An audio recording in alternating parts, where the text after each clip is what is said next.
In D&D, a medium creature controls a 5 foot by 5 foot grid. A small creature also controls a 5 foot by 5 foot grid, despite being smaller.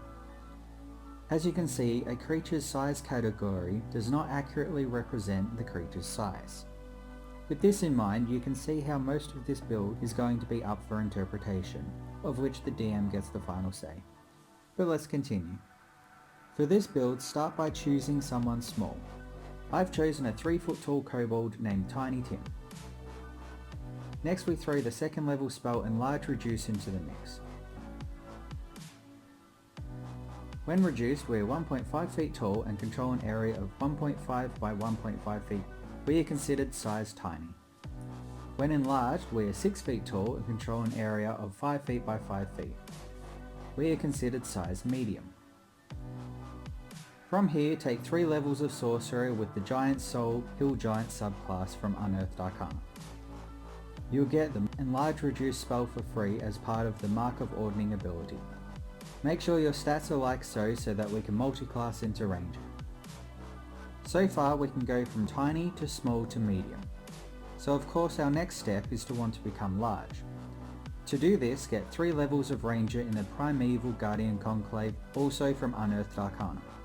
At this level you will get the ability Guardian Soul, which, among other things, lets you grow to size large at will. No limit on how often nor how long you can do this. At this point you can permanently become large if you want to. There are drawbacks such as the 5 foot per turn movement speed, but who cares how slow you're going when you're a 12 foot tall kobold. Oh wait, I forgot that Guardian Soul and the Enlarge Reduce spell stack.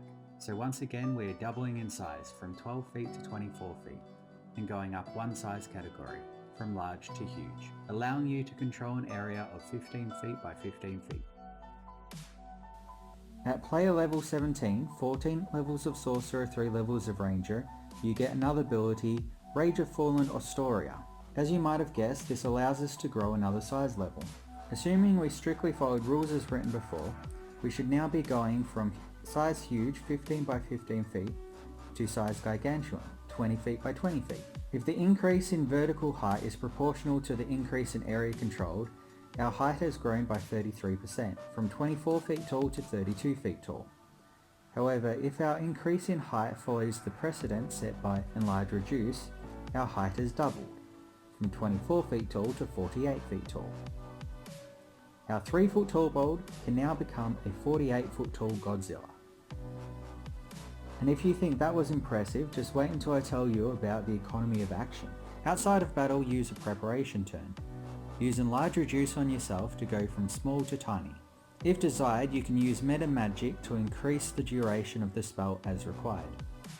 Turn 1 in combat, end concentration on your reduction spell without using any actions, going from tiny to small. Use your bonus action to become large thanks to the Guardian Soul ability. Use your action to cast Enlarge Reduce going from large to huge. And then casting this Sorcerer spell triggers the Rage of Fallen Astoria going from huge to gargantuan. All in one turn. You went from tiny to gargantuan in one turn. And you can stay like that for up to 1 minute before Rage of Fallen Astoria gives out. Enlarge Reduce will give out at the same time unless you used meta magic. And that's the build. You can go from Tiny Tim to being the same size category as a Tarrasque in one turn. But just a word of warning. Sometimes a creature's size category doesn't accurately represent the creature's size.